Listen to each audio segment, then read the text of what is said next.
Continuons l'exploration du chapitre 2 de l'œuvre d'art à l'époque de sa reproductibilité technique. On s'était laissé dans le dernier épisode sur le changement de situation privilégiée de l'original, à partir du moment où la reproduction mécanisée devient hégémonique en quelque sorte. Voilà ce que Benjamin écrit à la suite de l'extrait précédent. Le motif en est double. Tout d'abord, la reproduction mécanisée s'affirme avec plus d'indépendance par rapport à l'original que la reproduction manuelle. Elle peut, par exemple, en photographie, révéler des aspects de l'original accessibles non à l'œil nu, mais seulement à l'objectif réglable et libre de choisir son champ, et qui, à l'aide de certains procédés tels que l'agrandissement, capte des images qui échappent à l'optique naturelle. En second lieu, la reproduction mécanisée assure à l'original l'ubiquité dont il est naturellement privé. Avant tout, elle lui permet de venir s'offrir à la perception soit sous forme de photographie, soit sous forme de disque. La cathédrale quitte son emplacement pour entrer dans le studio d'un amateur, le chœur exécuté en plein air ou dans une salle d'audition retentit dans une chambre. Donc, pour Benjamin, il y a donc un double motif quant au changement de situation et à la perte, en quelque sorte, de la situation privilégiée de l'original. D'abord, la reproduction mécanisée serait plus indépendante par rapport à l'original que la reproduction manuelle. C'est ce qu'il écrit. Comme manifestation de cette indépendance, Benjamin prend l'exemple de l'objectif photographique qui peut, selon le réglage, on le sait, choisir des champs de l'image et les agrandir pour que se révèlent sous l'objectif des aspects qui échappent à l'œil nu. On a bien là quelque chose qui relève d'une technique. Les réglages de l'appareil photographique relèvent bien d'une technique particulière et nouvelle. Mais en quoi ce fait nouveau implique en propre une indépendance? C'est quoi que désigne ici le terme d'indépendance? Le fait que l'objectif photographique et les techniques de reproduction mécanisée permettent de faire apparaître des aspects de l'original qui ne pouvaient apparaître à l'œil nu implique précisément que le sujet n'est plus dépendant de la situation d'apparition de l'œuvre originale. Ainsi, l'œil photographique peut faire voir des aspects qui ne pourraient pas être vus autrement, et rompt donc la dépendance sensible entre l'œuvre originale, qui était, je vous le rappelle, fondamentalement attachée à un lieu, à un endroit particulier d'apparition, et l'œil situé du spectateur, situé dans ce lieu spécifique. Puisque le mode d'exposition de l'œuvre originale dépendait de sa situation spatiale, notamment, il n'était pas possible de tout voir. Et cette dimension-là a été, par exemple, très importante dans le développement de l'histoire de l'art, puisqu'il a été possible de photographier des images pour en faire apparaître des aspects inexplorés. On peut prendre l'exemple des vitraux, situés en hauteur, inaccessibles à l'œil nu, ou très difficilement accessibles, et que la photographie rend capable d'observer d'une manière nouvelle et indépendante de cette situation.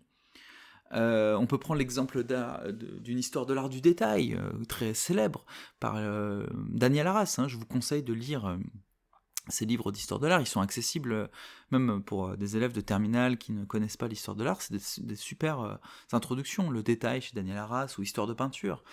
Et justement, cette histoire de l'art du détail est rendue possible par la photographie et l'agrandissement des zooms qui ne pourraient pas avoir lieu sans la reproduction mécanisée. Daniel Arras, à ce propos, écrit « Mieux voir les tableaux, les regarder avec plus d'attention, c'est ce à quoi veulent encourager les détails photographiques. »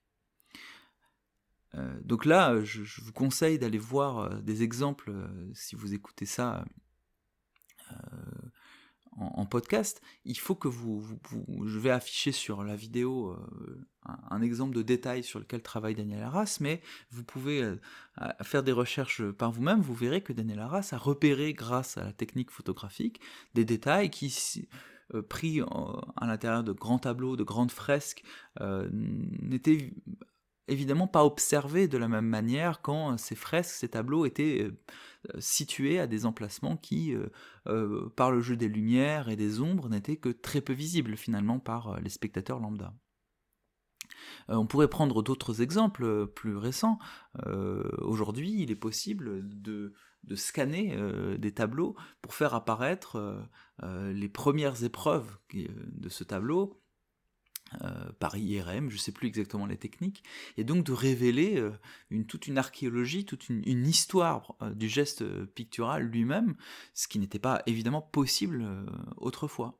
Dans le cas de l'exemple musical que prend aussi Benjamin, je vous conseille le formidable livre sur l'histoire de l'écoute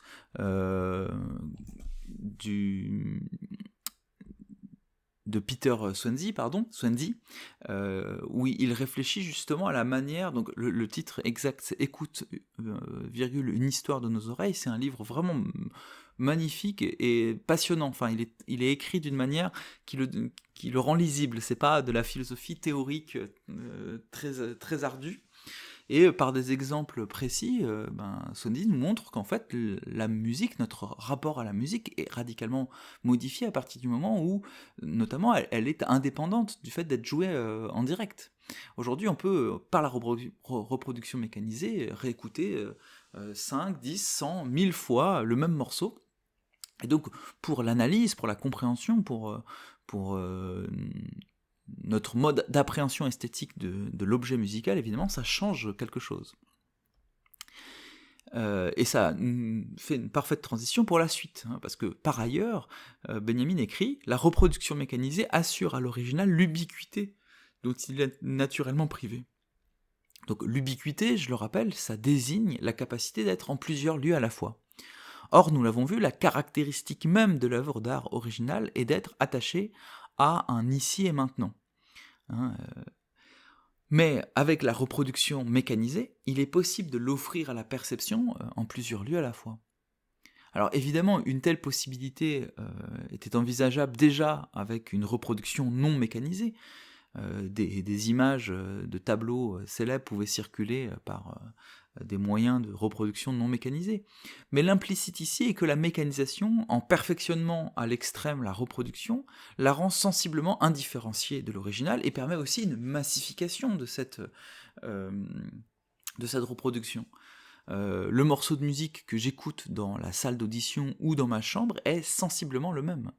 Alors évidemment, on pourrait, et je pense qu'il y a beaucoup de choses à dire sur ce point-là, peut-être qu'on pourrait préciser justement cette approche en disant que peut-être il y a en fait des différences esthétiques pas si négligeables que ça quand on écoute un orchestre symphonique joué en direct ou quand on va l'écouter même avec un très bon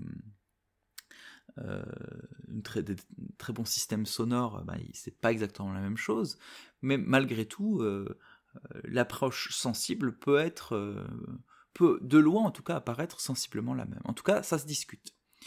Mais il faut quand même faire deux remarques ici. La première, c'est que au-delà en fait de la reproduction mécanisée d'œuvres d'art qui avaient déjà un original, ce à quoi va penser très vite Benjamin, et on en reparlera dans la suite de l'étude, c'est à des arts qui vont être entièrement fondés sur cette reproduction mécanisée et sur cette ubiquité, c'est-à-dire avec une perte de l'original. Évidemment, l'exemple qui vient à l'esprit en premier, c'est les deux exemples, c'est la photographie et le cinéma. Le cinéma, il n'y a pas d'original au sens strict. Si vous allez voir un film dans une salle de cinéma à Paris, ou que vous allez voir le même film dans une salle de cinéma à Marseille, au fond, votre expérience n'a absolument... Là, il est difficile de considérer que votre expérience change fondamentalement, ou en tout cas si elle change, c'est pas parce que le film qui serait projeté à Paris serait l'original, alors que celui projeté à Marseille ne serait que la reproduction par exemple. Cette distinction entre original et reproduction, elle disparaît dans des arts qui sont entièrement fondés sur la reproduction mécanisée. Et donc lorsqu'il parle de cette ubiquité, il parle évidemment aussi d'un de ces arts-là qui vont pouvoir être montrés partout en même temps, par exemple dans un pays tout entier, et qui va offrir des potentialités nouvelles, notamment des potentialités politiques, ou des risques politiques. On va voir qu'aussi, chez Benjamin, ce jeu de potentiel et de risque est en tension, c'est une tension interne. Mais à partir du moment où, par exemple, je vais prendre le cas un peu édifiant et très facile à comprendre d'une propagande, d'une dictature qui voudrait produire une propagande, il est plus facile de mettre en place une propagande par le biais d'œuvres cinématographiques, puisque ces œuvres cinématographiques peuvent être montrées dans le pays tout entier au même moment. Et enfin, le deuxième point sur lequel je finis l'analyse de cet extrait, l'expression qu'il emploie, qui est celle de venir s'offrir à la perception, est intéressante, parce qu'elle opère un retournement. Là où l'œuvre d'art originale ne s'offrait justement pas à la perception, puisqu'elle supposait l'effort d'un déplacement du spectateur, l'œuvre reproduite n'oblige plus à ce déplacement. Cette nouvelle indépendance sera fondamentale dans la réflexion benjaminienne, dont on vient déjà de parler sur l'image, et son rôle particulier dans les sociétés contemporaines. On verra que ce rapport, on va dire, à l'image comme qui vient à nous en quelque sorte, et face à laquelle on peut être passif, qui nous alimente passivement, et peut-être aussi l'un des enjeux politiques majeurs de l'époque de Benjamin, et l'un des risques et des potentialités politiques de l'image que permet la reproduction mécanisée qui n'était pas possible autrefois. Sur ce point, je vous conseille, si ce sujet-là vous intéresse, je ne ferai pas forcément ici le lien explicite parce que ça nous mènerait trop loin et que ça dépasserait, on va dire, le cadre de cette analyse du texte qui s'adresse d'abord, on va dire, à des terminales.